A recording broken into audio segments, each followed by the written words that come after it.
영광의 주 예수님 죽음을 택하셨네.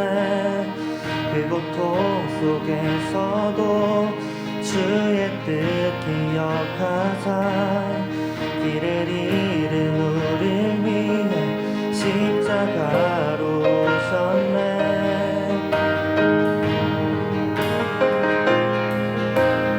죽임당한 어린 양 죽음을 이기셨네.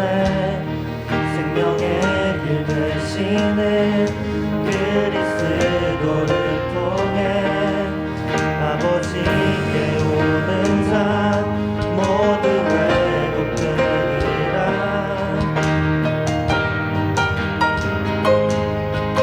찬양하세. 찬양하세 우리 주 삼위일체 하나님 지극히 높으신 주 영원토록 찬양합니다.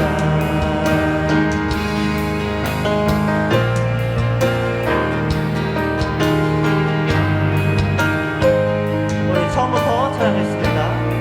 영광의 주 예수, 영광의 주 예수 죽음을 택하셨네. 그 고통 속에서도 주의 뜻 기억하사 길을 잃은 우릴 위해 십자가로 오셨네. 죽임당한 어린 양, 죽임당한 어린 양 죽음을 이기셨네. 생명의 길 되시는 그리스도를 통해 아버지께 오는 자 모두 회복되리라. 찬양하세.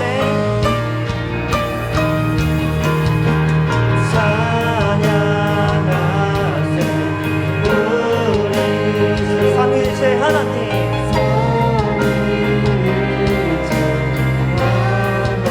지극히 높으신 주 지극히 높으신 주 영원토록 찬양하세. 찬양하세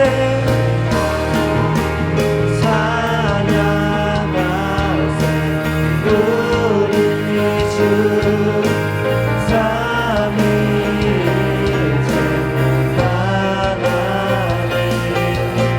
지극히 높으신 주 영원토록. 우리 마지막으로 찬양하겠습니다. 찬양하세. 찬양하세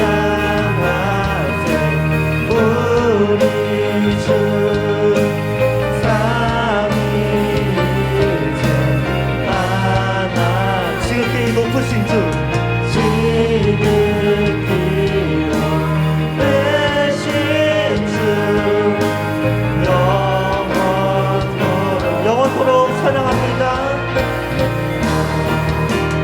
영원토록 찬양합니다.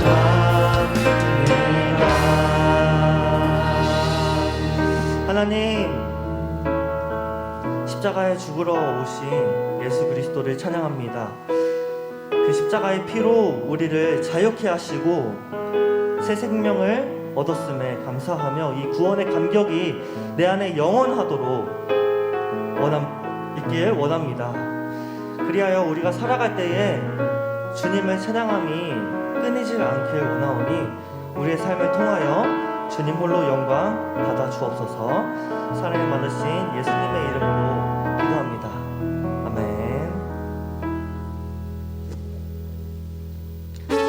우리 기쁨으로 찬양하겠습니다.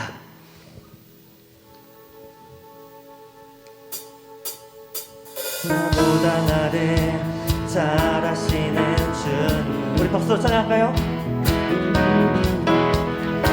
주를 떠나 어디로 가겠나이까. 나 어딜 가든지 주의 손이 나를 인도하시며 주의 오른손이 나를 붙드시리다. 나를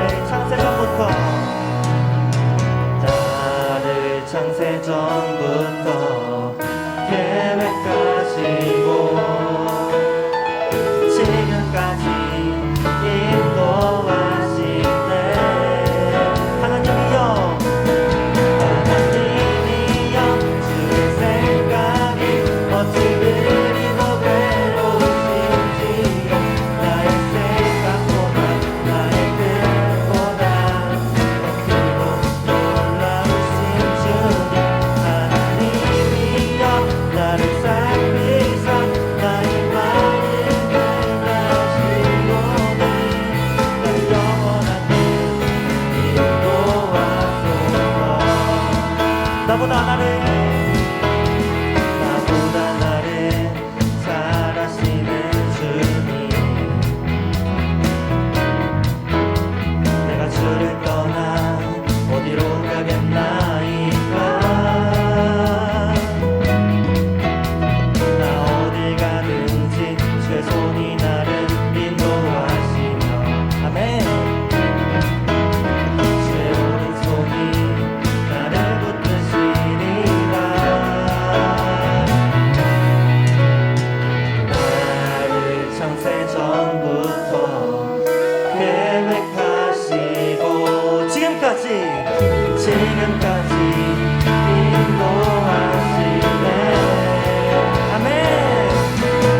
하나님이여 주의 생각이 어찌 그리고 괴로우신지요. 나의 생각보다 나의 뜻보다 더 크고 놀라우신 주님. 하나님이여 나를 살피사 나의 마음을 다시오니 나를 영원한 길. 하나님이여 주의 생각이 어찌 그리고 괴로우신지요. 나의 뜻보다 하나님이여 나를 살피사 나의 마음을 다시오니 나를 영원한 길로 인도하소. 나를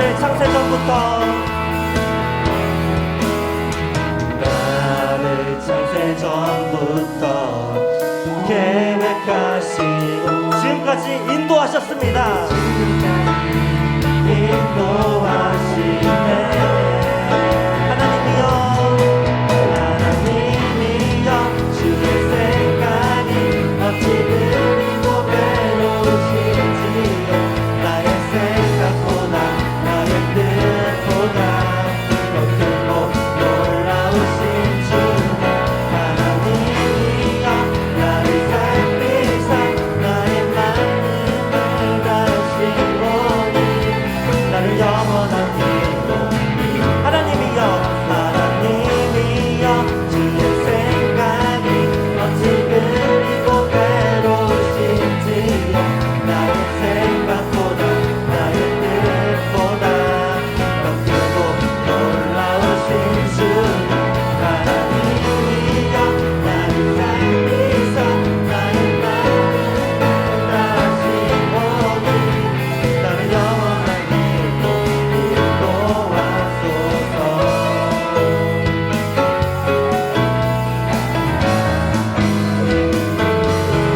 우리 하나님께 영광의 박수 올려드립시다. 할렐루야.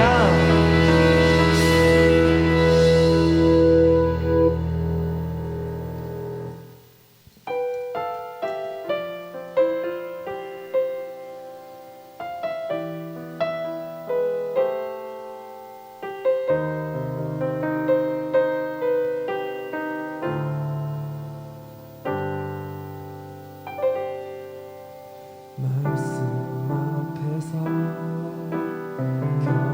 경외함으로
예배합니다. 말씀 앞에서 경외함으로, 말씀 앞에서 경외함으로 쉽게 홀로 섭니다. 생명의 말씀 믿고 순종해 주를 예배합니다. 기록된 말씀, 기록된 말씀, 힘이 있어서 진리로 우리 거룩게 하며, 거룩한 말씀 세세 영원히 복음이 되어 말씀하시네. 하나님 말씀에 두려워 떠는 자, 그 말씀에 생명을 거는 자, 생명을 거는 자, 한 사람 찾으시는 주님의 약속을 믿어 하나님 말씀에 순종하며 주 따라가는 자, 그 사람 내가 되길 원합니다. 네. 영원한 하나님 나라 이뤄갈 주의 교회여 일어나라. 주 말씀을, 주 말씀을 우리를 구원해 이르는 시에 목숨과 내 뜻 다해 그 말씀에 복종하라. 하나님 말씀에 두려워 떠는 자, 그 말씀에 생명을 거는 한 사람 찾으시는 주님의 약속을 믿습니다. 주님의 약속을 믿어 하나님 말씀에 거는 자, 순종하며 주 따라가는 자, 영원한 하나님 나라 이뤄갈 주의 교회여 일어나라.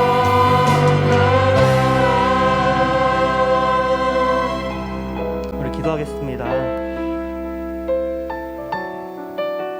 우리의 인생은 너무나도 허무하여 아무런 소망이 없습니다. 언젠간 사라질 이 세상의 것들을 위하여 살지는 않는지 우리 함께 우리의 삶을 되돌아봅시다.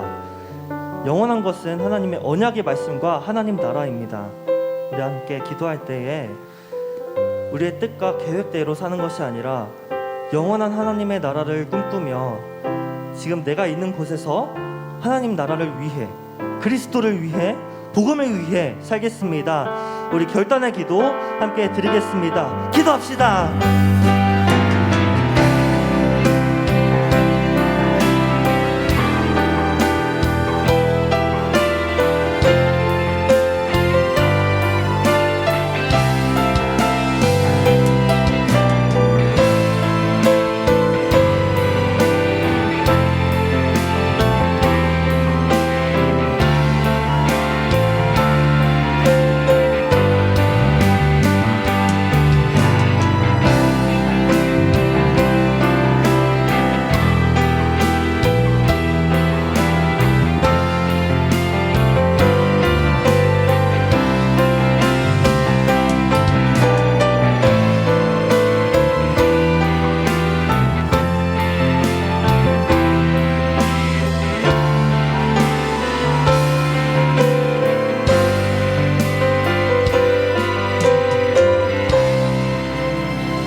모두 자리에서 일어나겠습니다.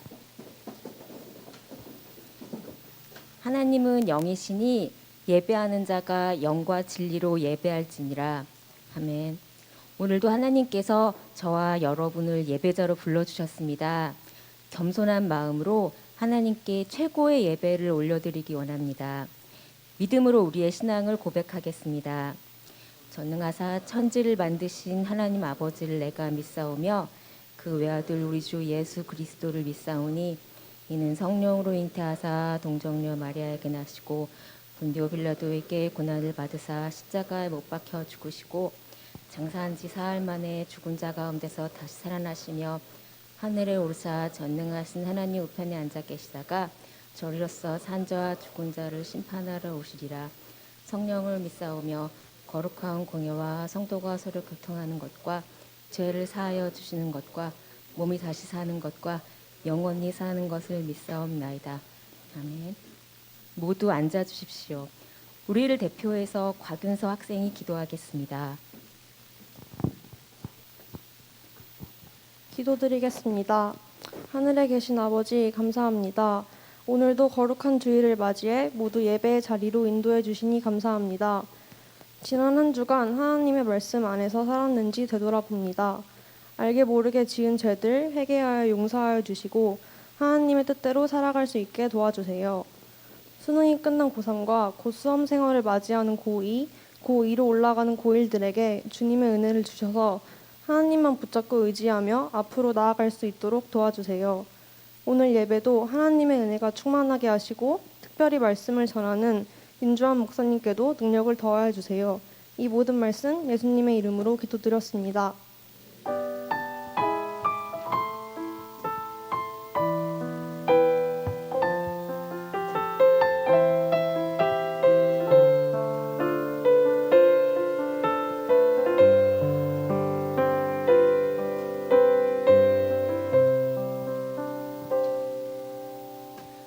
오늘 우리에게 주시는 하나님의 말씀은 전도서 1장 1절부터 2절입니다.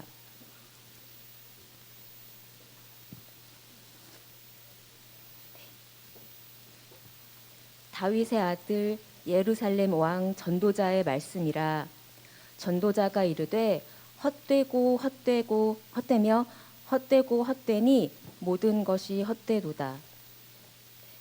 이 말씀은 하나님의 말씀입니다.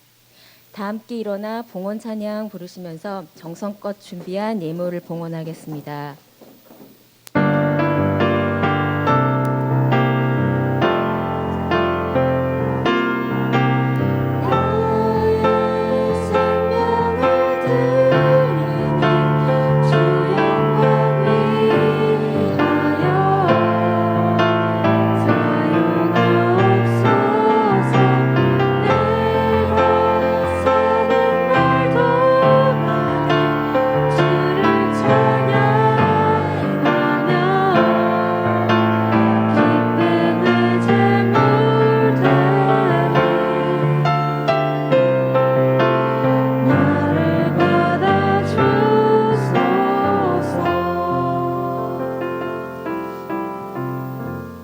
사랑하는 주님, 중요한 시험 중에 혹은 마음이 아픈 중에 몸이 아픈 중에 혹은 여러 가지 어려움 가운데 처해 있는 우리 모습 이대로 주님 앞에 나아갑니다.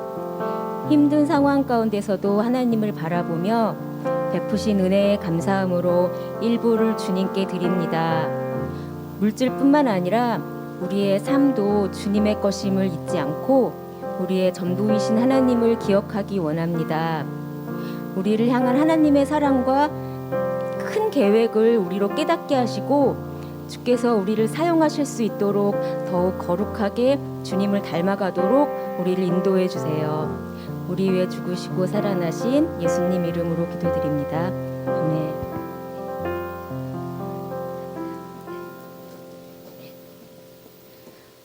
네,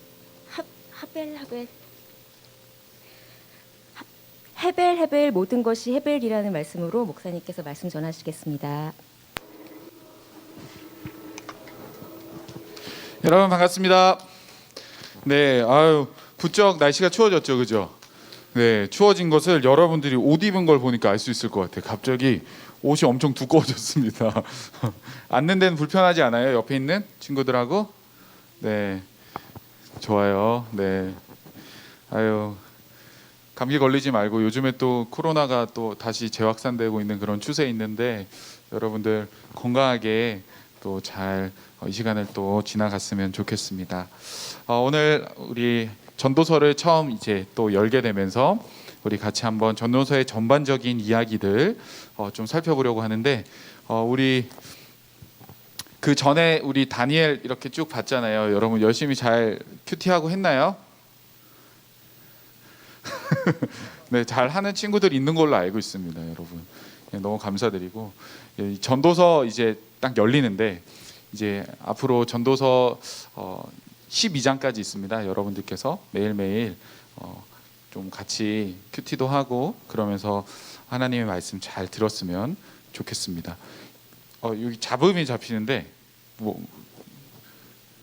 네, 잡혔습니다. 네, 여러분 인생이 뭐라고 생각하나요? 인생? 인생은 다양하게 각자의 경험 따라 다르게 정의 내릴 수 있겠지만 제가 인생이 뭘까 고민하다가 저의 친구 네이버에게 물어봤습니다. 네이버에다가 인생이 뭘까? 인생 이렇게 쳤더니 사람이 세상을 살아가는 일이라고 적혀 있어요. 맞아. 인생은 사람이 살아가는 일이다 이런 생각이 드는데 그 재밌었던 것은 그 밑에 이제 관련된 기사들 블로그 지식인 이런 것들이 쭉 있는데 그런 글들이 적혀 있었어요. 인생이 꼬인 것 같아요. 딱히 인생이 재미없지는 않은데 외롭고 지루해요. 인생 노잼 시기, 인생 현타 시기 이런 글들이 주르르르 굉장히 부정적인 글들이 많이 있는 것을 보았습니다. 여러분들은 어떠십니까? 인생살이가 쉽지는 않은 것 같아요. 그죠? 오늘 우리는 전도서를 보게 되는데 이 전도서는 한마디로 우리 인생은 무엇인가? 우리의 인생은 도대체 어떤 것인가? 이것을 우리에게 알려주고 있는 책입니다. 우리 본문 다시 한번 보도록 하겠습니다. 우리 1절, 2절 같이 한번 다시 읽어보겠습니다. 시작. 다윗의 아들 예루살렘 왕 전도자의 말씀이라. 전도자가 이르되 헛되고 헛되며 헛되고 헛되니 모든 것이 헛되도다. 라임 죽이잖아요, 그죠? 헛되고 헛되고. 여러분 인생이 뭐라고 말하고 있나요? 이 전도서의 이 저자는 인생을 정의하면서 헛되고 헛되며 헛되고 헛되니 모든 것이 헛되다라고 이야기를 합니다. 쉽게 말하면 인생 무상, 인생은 덧없다는 것이죠. 이 본문을요, 이 원어로 살펴보면 훨씬 더 정확하게 우리가 그 뜻을 알 수 있는데 헛되다라는 이 단어는 히브리어로 헤벨이라는 단어예요. 헤벨. 이 헤벨은 그 수증기 혹은 연기 이런 뜻을 가지고 있는 거예요. 다시 말해서 인생은 손에 잡히는 무엇인가가 아니라는 거죠. 우리가 아무리 손에 잡으려고 해도 잡히지 않는 수증기, 연기와 같은 것이 인생이고 우리가 잡은 것 같았지만 금세 사라져 버리는 것이 인생이다. 매우 일시적이고 찰나적이고 그리고 수수께끼와 같고 역설적인 것 같은 것이 바로 인생이다라고 이 전도서의 저자는 이야기를 하고 있어요. 그런데 그것을 반복해서 헤벨, 헤벨, 헤벨, 헤벨, 모든 것이 헤벨. 그 인생에 대해서 그렇게 전도서는 이야기를 하고 있습니다. 여러분 이 말씀은 수천 년 전에 기록된 말씀임에도 불구하고 2022년에 살아가는 저와 여러분들에게도 굉장히 와닿는 이야기인 것 같아요. 전도서를 저도 쭉 묵상하면서 정말 그렇다. 정말 우리의 인생과 정말 닮아 있다. 참 이런 통찰력이 맞다라는 동의가 저도 굉장히 되었는데요. 여러분들도 전도서를 열어서 읽어보면 굉장히 공감되는 부분이 많이 있을 거예요. 그러면 우리 전도서의 배경, 우리와 닮아 있는 이 이야기, 수천 년 전에 쓰여졌던 이 이야기가 우리의 삶에 어떻게 연결되고 있는지를 한번 살펴보도록 하겠습니다. 여러분 먼저 전도서의 저자입니다. 저자는 누구일까요? 누가 이 전도서를 썼을까요? 1장 1절 한번 보겠습니다. 다윗의 아들 예루살렘 왕 전도자의 말씀이라. 누구일까요? 네? 솔로몬이라 안 적혀 있는데. 전도서의 저자는 전통적으로는 솔로몬이라고 이렇게 알려져 있습니다. 물론 전도서에 솔로몬이라는 이름은 들어 있지는 않아요. 그래서 이 그 예루살렘 왕 이 다윗의 아들 누군지에 대해서는 뭐 알 수 없지만 우리가 역사적인 전통적인 해석에 봤을 때는 솔로몬이 틀림없다라는 주장을 우리는 볼 수 있습니다. 솔로몬은요 모든 것을 가졌던 사람이잖아요, 그죠? 모든 것을 누렸던 사람이에요. 가장 이 세상 사람들 중에 큰 지혜를 얻었던 사람이 바로 솔로몬입니다. 이 세상의 모든 것들을 다 경험하면서 부귀영화를 누렸던 그 인생의 솔로몬이 그 마지막에 이야기를 하는 것은 바로 헛되고 헛되다라는 이야기인 거죠. 솔로몬이 이 전도서를 썼다라고 했을 때 이 저작 연대는 아마 솔로몬이 거의 이제 끝나는 이제 마지막 생을 얼마 남지 않고 그 마지막의 인생들을 돌아보면서 썼을 거다라고 보고 있는데요. 이것이 전통적인 해석입니다. 그런데 이 저작설에 대해서 또 다른 주장도 있습니다. 1644년에 그루티우스라는 학자가 이 솔로몬의 저작설에 대한 것에 딴지를 걸기 시작했어요. 그 당시에는 그 문학적으로, 역사적으로, 뭐 장르적으로 다양하게 성경을 또 해석해내는 그런 것들이 발달하고 있었던 시기였기 때문에 그런 것들을 근거해서 딴지를 걸었어요. 솔로몬이 지은 게 아니다. 그렇게 시작이 되면서 문학 비평을 하는 학자들로 하여금 이 전도서가 새로운 관점에서 해석이 되고 또 연구가 되어지기 시작했습니다. 그래서 그들은 무슨 이야기를 하냐면 전도서는 솔로몬 왕이 지은 것이 아니라 그 이후에 포로 후기 이 유대 사회의 한 전도자라는 이름을 가진 이 익명의 사람이 이것을 적었다. 왜냐하면 전도서에서 사용된 다양한 용어들과 표현들이 그 당시 이 페르시아 시대 그리고 헬라의 초기 시대 그때 쓰여졌던 단어들이 상당수가 들어 있거든요. 그런 것들을 봐서 이 저자는 솔로몬이 아니라 후대에 쓰여진 어떤 익명의 사람으로 하여금 쓰여졌을 거다, 이런 이야기를 하고 있습니다. 여러분, 이러한 주장은요 전도서의 구조에서 조금 더 힘을 더 받는 것 같아요. 전도서를 쭉 보면 대부분이 전도자라는 이 1장 1절에 나오는 저자가 1인칭 시점에서 썼어요. 자기가 보는 관점에서 쭉 내용을 썼어요. 그런데 이 구조의 특이한 점은 시작하는 처음 부분과 끝나는 12장 마지막 끝부분에는 어떤 새로운 저자가 등장을 하면서 전도자를 1인칭으로 보는 것이 아니라 3인칭의 관점에서 보고 이야기를 하고 있어요. 쉽게 말하면 1인칭의 전도자가 내용을 쭉 쓰고 있다면 양쪽 끝에, 처음과 끝에서 이 전도자의 이야기를 시작하고 해석하며 끝나고 있다라는 겁니다. 그래서 학자들은요 이 또 다른 저자를 프레임 서술자라고 이야기도 하고 있습니다. 그래서 정리하자면 여러분 이렇게 볼 수 있어요. BC 3세기에서 4세기 이 페르시아 시대를 거쳐서 헬라의 문화의 산 증인으로 살아가고 있었던 어떤 익명의 전도자가 솔로몬, 예루살렘의 왕, 다윗의 아들인 이 솔로몬의 이야기를 가지고 와서 그 내용을 중심으로 그 시대를 해석하고 그 시대를 바라보고 있는 글을 쓴 것이 전도서다라고 볼 수 있는 것이죠. 여러분, 솔로몬이 저자라고 보는 것도 이 전통적인 해석도 충분히 동의가 되고 솔로몬의 이야기를 가지고 와서 또 다른 저자가 후대에 썼다라는 것도 굉장히 설득력이 있는 것 같아요. 누가 썼을까요? 나중에 천국 가서 하나님께 물어보면 좋을 것 같고, 저는 두 번째 이 저작서를 근거로 오늘 배경을 한번 살펴봤으면 좋겠다는 생각이 듭니다. 그렇다면 이 익명의 저자, 후대에 쓰였던 이 익명의 저자가 바라보고 살아갔던 시대는 무엇이었을까?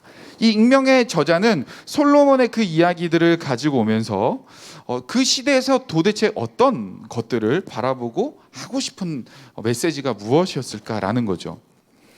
여러분 BC 3세기 4세기 그 시기 때는요 헬레니즘 시대가 이제 본격적으로 시작되는 시대였습니다.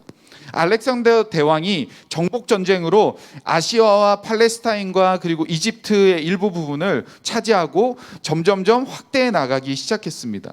그래서 알렉산더가 차지한 그 제국이 이제 세계적인 제국이 되게 되었는데요. 단순히 영토를 확장하는 것뿐만 아니라 그들이 가는 곳곳마다 도시를 세우고 그곳에 그들의 언어와 문화를 이렇게 통합시키는데 굉장히 힘을 쏟았습니다. 이처럼 헬레니즘의 영향은요 주위 나라들에게 당시에 이 헬레니즘에 발달되어 있는 사상과 문화와 과학 기술들을 전수하게 됐고, 그러면서 살아가고 있는 사람들의 그 삶의 방식을 많이 바꾸게 되었어요.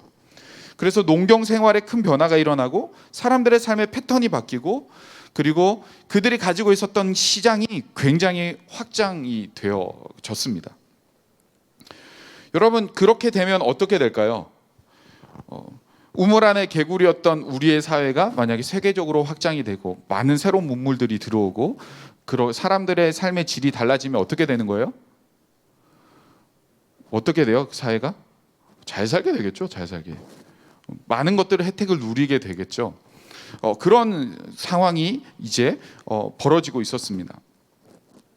여러분, 근데 그들의 정복은요 종속국들에게 양날의 검이었어요. 무조건 좋은 것만 준 게 아니었다라는 거죠. 이 헬라의 발달된 문화와 삶의 방식은 사람들로 하여금 더 발전되고 개선된 삶을 살아가고 경험하게 하는 아주 좋은 기회를 주기도 했지만, 동시에 이 헬라가 가지고 있었던 문화의 우월성은 비헬라에 있었던 사람들, 비헬라인들에 대한 그 편견, 갈등, 헬라인이 아닌 사람들에 대한 그 야만인으로 여기는 그런 모습들이 그들 가운데 일어났어요. 그래서 사회적인 갈등, 비균등화 이런 것들이 막 일어났고, 또 무한으로 열려져 있었던 성공의 기회들이 사람들로 하여금 오히려 그 무한 경쟁 사회 속에 완전히 노출되게 만들어 버렸다라는 것이죠. 여러분 이러한 분위기는요 사람들이 서로 상생하고 돕고 서로 같이 옆에 있는 이웃들과 함께 걸어가고 이렇게 했다기보다는 서로 질투하기 시작하고 시기하기 시작하고 관계가 맺어지기 어려워지는 그런 상황들이 발생하게 되었습니다. 부와 권력을 가지면 그 시대의 최고가 될 수 있는, 그래서 어떻게든 그 부와 권력을 쥐기 위해서 살아남으려는 치열한 싸움들이 그 사람들의 삶 속에 녹아들기 시작하고 있었다라는 겁니다. 여러분 굉장히 우리의 시대와 닮지 않았습니까? 그죠? 수천 년 전의 이야기였지만 우리와 비슷한 삶의 모습과 분위기가 그 가운데 있는 것 같아요. 여러분 이러한 헬라의 그 문화와 정치 그리고 사상과 정신 또 사회적인 변화는 이 유대 사회 이스라엘 백성들의 삶 속에도 큰 영향을 미쳤어요. 그 상황을 보면서 전도자는 이렇게 그 시대를 표현하면서 이야기를 합니다. 성경 있는 친구들 한번 읽어볼까요? 전도서 4장 4절. 4장 4절 한번 읽어보겠습니다. 시작. 내가 또 본즉 사람이 모든 수고와 모든 재주로 말미암아 이웃에게 시기를 받으니 이것도 헛되어 바람을 잡는 것이로다. 잘 되면 이웃이 시기를 한다는 거예요. 잘 되면 이웃이 미움을 한다는 거예요. 함께 돕고 사랑하고 섬기는 것이 아니라 잘 되면 시기하고, 왜 저 사람은 더 잘 되고 나는 안 될까?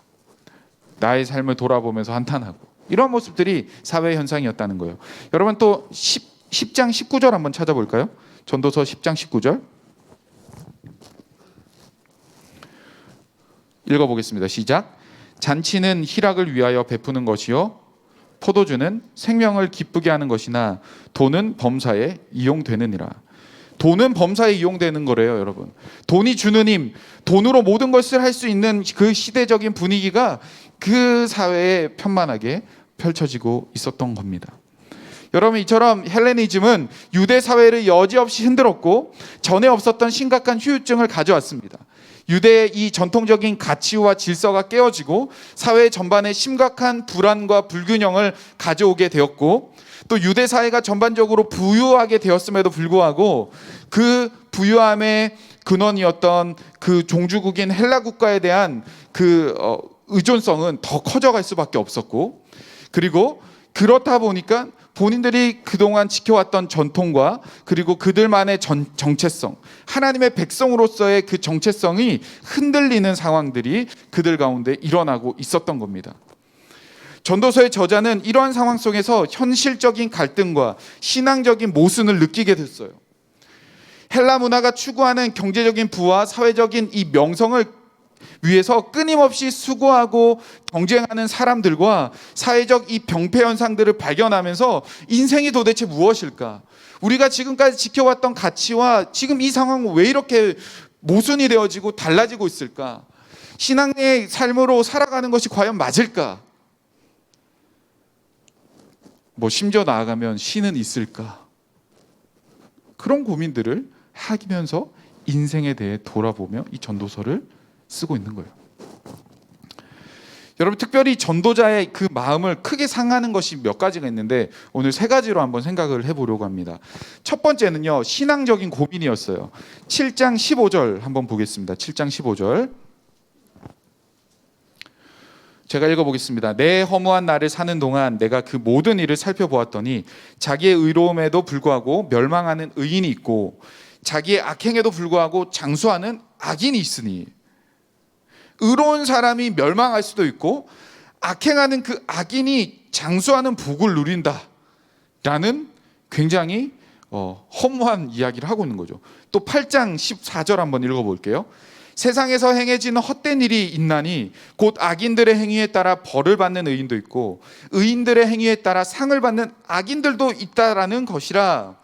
여러분, 쉽게 말하면 의인보다 악인들이 잘 먹고 잘 사는 세상을 마주하면서 신앙인으로서 이 전도자가 회의감을 느끼는 거예요. 의인으로서 살아가면서 기대하고 있었던 그들의 삶에 대한 그 무언가에 대한 대가는 그 의인들에게 오지 않고 오히려 의인들은 더 힘들고 더 고통스럽고 더 잘 풀리지 않는 그런 현실인 반면에 악인들은 망해야 되는데 그것이 아니라 의인이 누려야 될 것 같은 그 삶을, 당당하고 성공하고 풍요로운 그 삶을 살아가는 그것을 보면서 야, 뭔가 바뀐 게 아닌가? 뭔가 잘못된 게 아닌가? 신앙으로 인해 이 고민들이 이 전도자에게 있는 거예요. 그러면서 인생의 허무함, 신앙의 허무함을 느끼고 있다라는 거예요. 여러분들은 어때요? 여러분들 이런 경험 없으세요? 열심히 교회 다니고 신앙생활 열심히 하면, 우리가 기도 열심히 하면 잘 돼야 되는데, 문제가 쑥쑥 해결돼야 되는데 그렇지 않은 결과를 우리가 받지 않습니까? 그럴 때 우리는 어떻게 해요? 하나님 원망해요. 하나님을 의심합니다. 신앙의 회의감을 가지고 교회를 끊어요. 이제 끊어요. 학원 끊듯이 교회 안 나와요.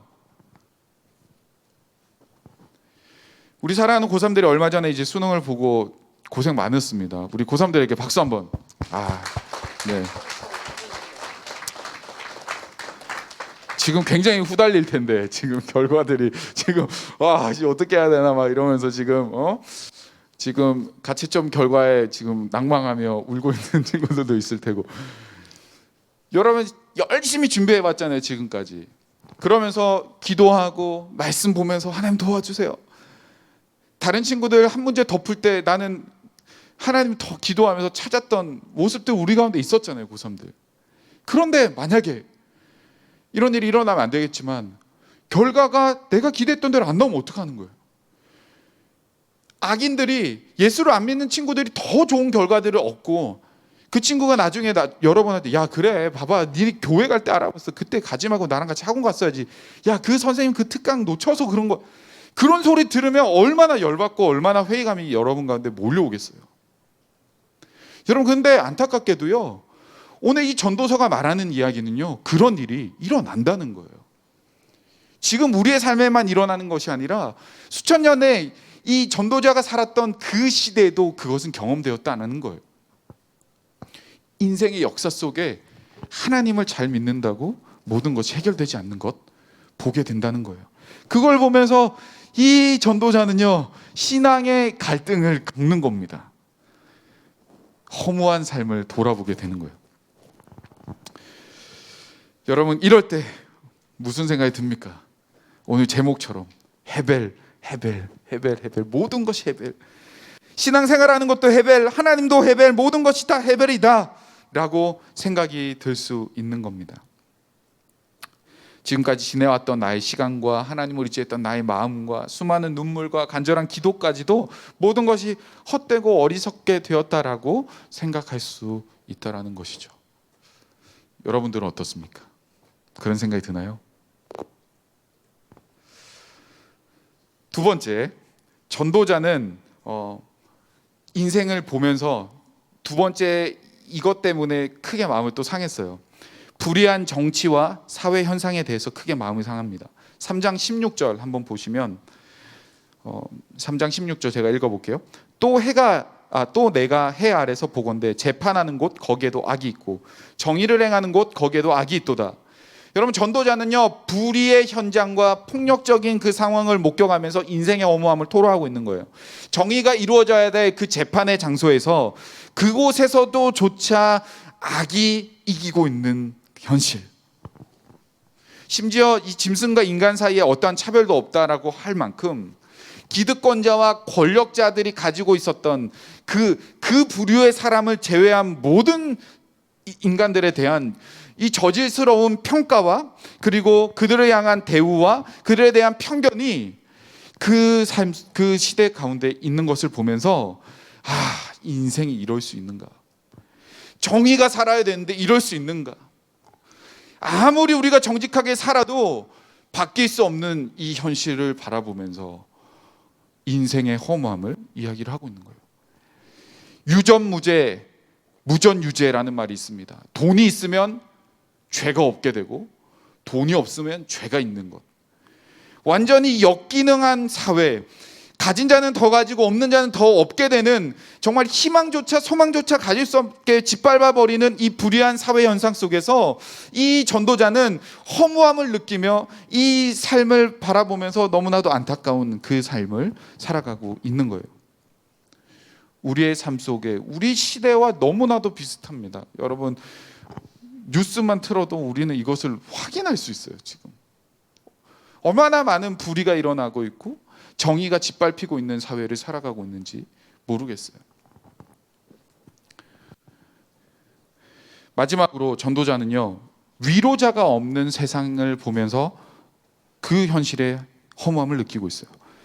4장 1절 보겠습니다. 4장 1절 중간부터 보면, 보라, 학대받는 자들의 눈물이로다. 그들에게 위로자가 없도다. 그들을 학대하는 자들의 손에는 권세가 있으나 그들에게는 위로자가 없도다. 여러분, 이렇게 각박한 세상을 살아가고 있는데 그 누구도, 그 어디도 나의 이야기를 들어주고 함께 진심으로 울어주고 아파하면서 위로해 줄 수 있는 진정한 위로자가 찾기가 어렵다는 거예요.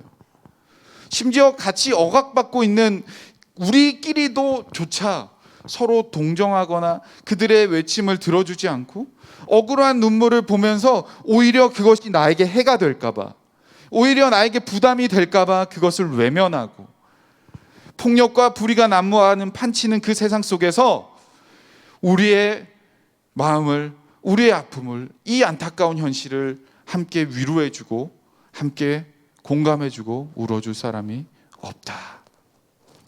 전도자는 그 이야기를 하고 있는 겁니다. 사랑하는 여러분, 이 이야기는요, 우리의 이야기인 것 같아요. 정말 힘들고 외로울 때 이 관계가 이익 관계가 아니라, 그러니까 내가 뭔가 주면 쟤도 나한테 뭔가를 주겠지, 내가 잘해주면 쟤도 나한테 잘해주겠지, 그러한 관계 속에 우리는 살아갈 수밖에 없는 이 사회 속에서 여러분, 정말 그러한 이익관계를 따지지 않고 그냥 내 편이 되어줄 수 있는 사람, 그냥 내 아픔을 들어줄 수 있는 사람, 여러분, 그런 사람이 여러분 주위에 있나요? 진짜 한번 생각해봐요. 목사님이요, 사춘기를 늦게 겪은 것 같아요. 생각해보니까 저는 청소년 시기에 무난하게 잘 지나갔는데 사춘기가 결혼하고 나서 왔어요. 결혼하고 나서 30대에 사춘기가 이렇게 왔는데 그때 목사님이 하고 있었던 그 일에 대한 회의감이 막 몰려오면서 우리 선생님들은 공감하시겠지만 참 먹고 살기 힘들잖아요. 되게 일을 하다 보면은 힘들 때가 찾아와요. 저도 이제 그런 시기가 있었는데 그런 회의감이 막 찾아오면서 이 무거운 또 가장으로서의 책임감, 그리고 동시에 그런 회의감과 책임감이 몰려오는데 나는 너무 능력이 없는 현실을 바라보면서 나는 할 수 없는, 뭔가 헤쳐나갈 수 없는 그러한 모습을 보면서 굉장히 많이 괴로워했던 적이 있습니다. 막 뛰쳐나가고 싶고 막 누가 말 걸면 짜증나고 막 혼자 있고 싶고 막 그런 적들이 굉장히 많이 있었어요. 누군가에게 제 마음을 쏟아놓고 싶었던 그럴 때 제가 집을 뛰쳐나갔어요. 뛰쳐나가서 너무 답답해서 누구한테 진짜 이 마음을 좀 풀어 놓을까. 그래서 핸드폰을 꺼내가지고 연락처를 막 뒤졌어요. 연락처 왜 이렇게 사람이 많은지 1000명이 넘게 막 있더라고요. 한 명씩 다 봤는데 통화 버튼을 누를 사람이 없는 거예요. 야, 너무 그렇게 불쌍하게 지금 너네들의 이야기라고 이게. 근데 정말 수많은 사람과 관계하고 살았지만 제가 정말 힘들고 내 인생의 바닥을 경험하고 있을 때 정말 나를 이상하게 보지 않고 얼마나 아팠을까, 얼마나 힘들었을까, 나를 진짜 고민해주고 같이 울어줄 수 있는 그 한 사람이 없더라고요. 너무 답답하고 너무 어떻게 해야 될지 모르겠는데 집을 막상 나오긴 했는데 갈 데가 없더라고. 갈 데가. 나름 신앙인이니까 뭐 술집에 가서 뭐 정신 나가도록 뭐 마시고 막 뭐 그렇게도 못 하겠고 갈 데가 없는 거예요. 그때 저를 안아주고 저를 따뜻하게 품어줄 수 있는 어떤 사람, 어떤 장소, 그런 것들이 없을 때 저는 굉장한 외로움을 느꼈던 기억이 납니다. 결국 집으로 돌아갔었죠. 갔는데 어쨌든 여러분, 오늘 이 전도자는요, 이러한 허무한 삶이 우리에게도 있다라고 이야기하는 거예요. 헤벨 모든 것이 정말 헤벨이다. 인생이 정말 더럽다라고 이야기를 하고 있습니다. 여러분, 그렇다면 이 허무한 인생, 이 연기와 수증기와 같은 이 인생, 우리는 그럼 어떻게 살아가야 되는 걸까요?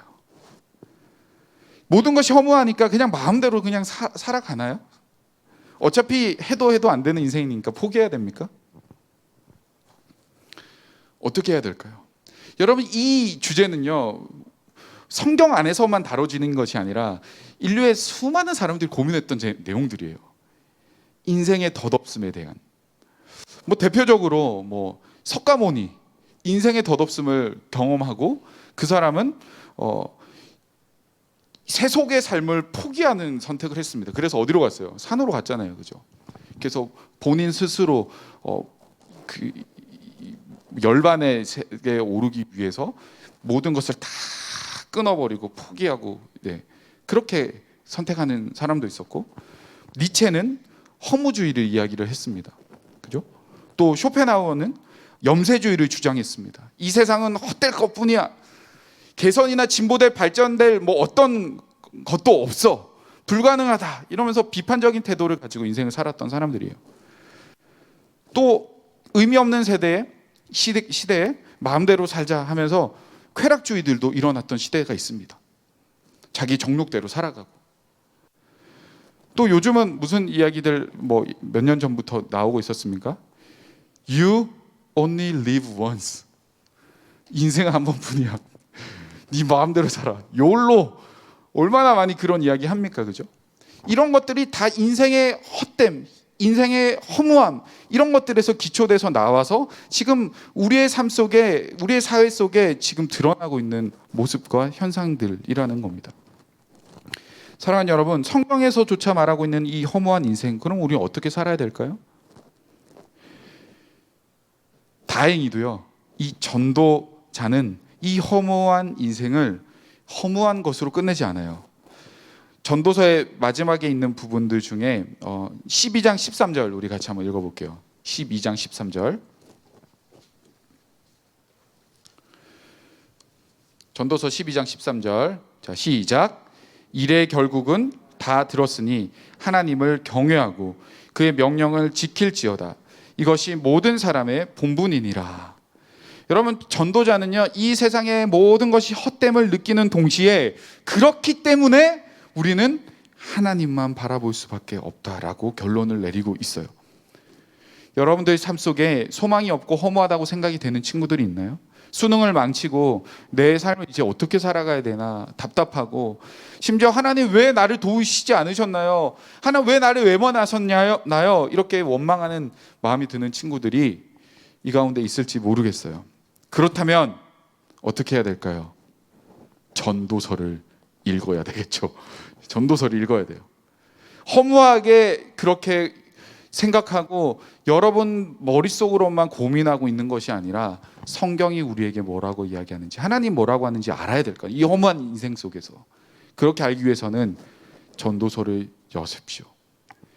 전도서에서 단순하게 여러분들에게 이상적인 세상만 이야기하는 것이 아니에요. 전도자가 느끼고 있었던 그 인생의 허무함, 우리에게 공감하고 있어요. 그러나 그 가운데 전도자가 제시하고 있는 우리의 그 허무한 인생 속에 살아가야 할 방법들을 이 전도서에서 우리에게 곳곳에 숨겨두고 알려주고 있습니다. 여러분들이 전도서를 한 주간 여셨으면 좋겠어요. 헤벨 모든 것이 헤벨, 연기와 같고 수증기와 같은 우리의 인생 속에 하나님께서 주시는 우리를 향한 그 메시지와 뜻이 무엇인지를 발견하고 이 전도서를 통해서 정말 이 세상을 살아가는 힘과 방법을 찾아내는 저와 여러분들이 다 되었으면 좋겠습니다. 우리 같이 찬양하고 함께 기도하길 원합니다. 정말 이렇게 허무한 인생 속에서 그 누구도 우리의 위로자가 되어줄 수 없고, 그 누구도 참 우리의 아픔을 진정으로 공감해 주기 어려운 그 사회 속에 우리 혼자만 살아가는 것 같은 그렇게 고립된 삶의 순간순간들이 얼마나 많은지 모르겠어요. 그러나 하나님은 우리의 아픔을 다 아시고 우리를 공감해 주시는 분이십니다. 우리 그 하나님을 묵상하며 함께 찬양했으면 좋겠습니다.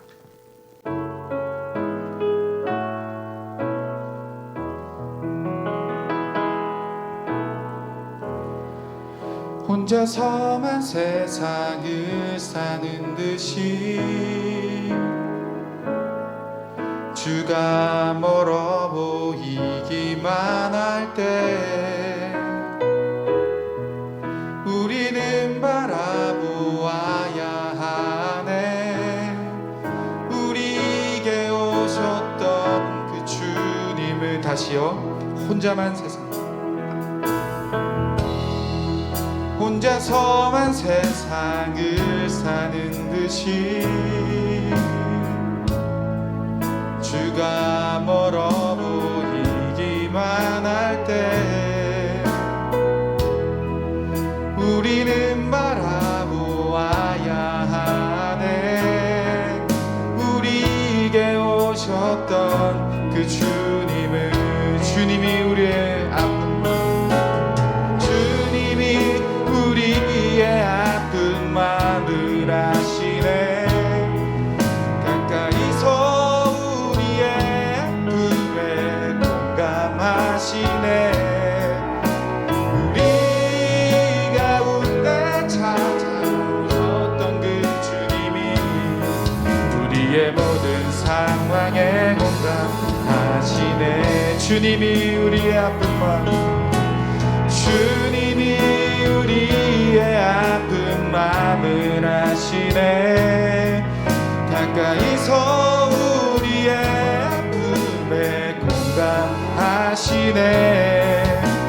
우리가 부른데 찾아오셨던 그 주님이 우리의 모든 상황에 공감하시네. 다시 한 번 더 주님이 우리의 아픈 마음을 아십니다. 주님이 우리의 아픈 마음, 우리의 모든 허무한 인생을 주님은 알고 계십니다. 우리에게 찾아오시고 우리의 아픔을 공감하시고 여러분들의 눈물을 닦아주십니다. 가운데 찾아오셨던 그 주님이 우리의 모든 상황에 공감하시네. 여러분, 이 시간 같이 기도합시다. 전도자는 우리의 인생이 허무하다고 했어요. 더덥다고 했습니다. 헤벨 모든 것이 헤벨이다. 신앙적인 회의감도 경험하고 의인이 잘 돼야 되는데 악인만 잘 되는 이 세상을 보면서 과연 내가 믿는 것이 맞는 것인가 고민했어요. 불의한 세상을 보면서, 악인들이 판치는 세상을 보면서, 정의가 짓밟히는 세상을 보면서 도대체 우리가 살아가야 할 길들이 무엇일까 고민했어요. 그 아픔과 슬픔을 위로해 줄 사람 아무도 없이 자신의 부와 명예와 자신의 성공만 위하여 달려가는 그 수많은 사람들 속에 이익관계가 아니면 관계하지 않고 정말 겉으로는 아파해 주는 것처럼 하지만 속으로는 다른 생각을 하고 있는 그 아픈 현실을 보면서 정말 진정한 위로자가 없는 그 현실을 마주하며 인생이 허무하다고 했어요.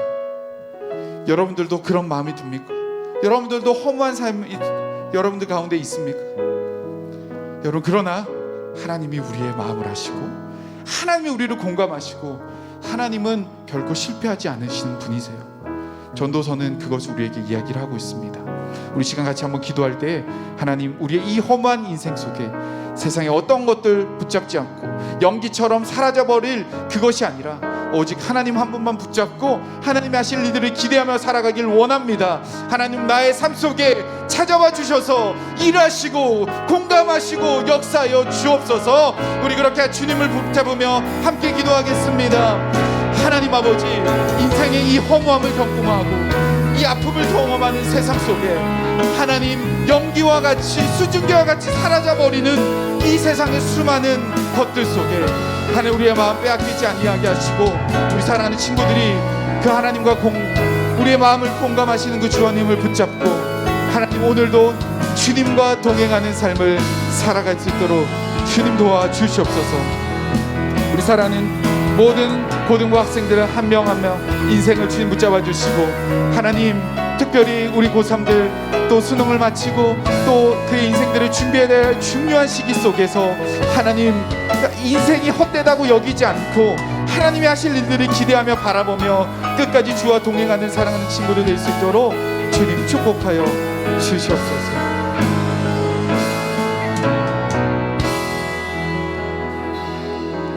하나님, 참 인생의 헛됨을 우리의 삶의 현장에서 얼마나 많이 경험하는지 모릅니다. 정말 포기하고 싶고 정말 이것이 인생이라면 다 내려버리고 싶을 때 얼마나 많은지 모릅니다. 그러나 하나님, 전도서를 통해서 그 헛된 인생 속에 정말 한 줄기의 빛과 같은 하나님 그 소망을 품게 하여 주시는 그 주님을 우리가 붙잡습니다. 그 누구도 우리를 이해할 수 없고 그 누구도 우리를 공감할 수 없는 이 현실 속에서 하나님이 우리를 공감하시고 하나님이 우리를 찾아오시고 인도하시고 도와주시고 지켜주시는 것을 경험하고 바라보는 우리 모든 친구들 다 될 수 있도록 복 내려 주시옵소서. 구주 예수 그리스도의 은혜와 하나님 아버지의 사랑과 성령의 교통하심이 헛된 인생에 정말 그것을 붙잡기 위해 그것만 바라보고 쫓아가는 인생이 아니라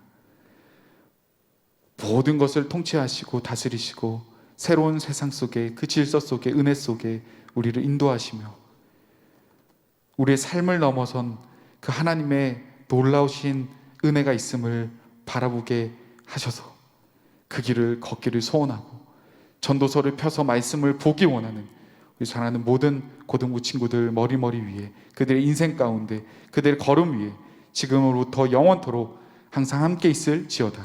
아멘.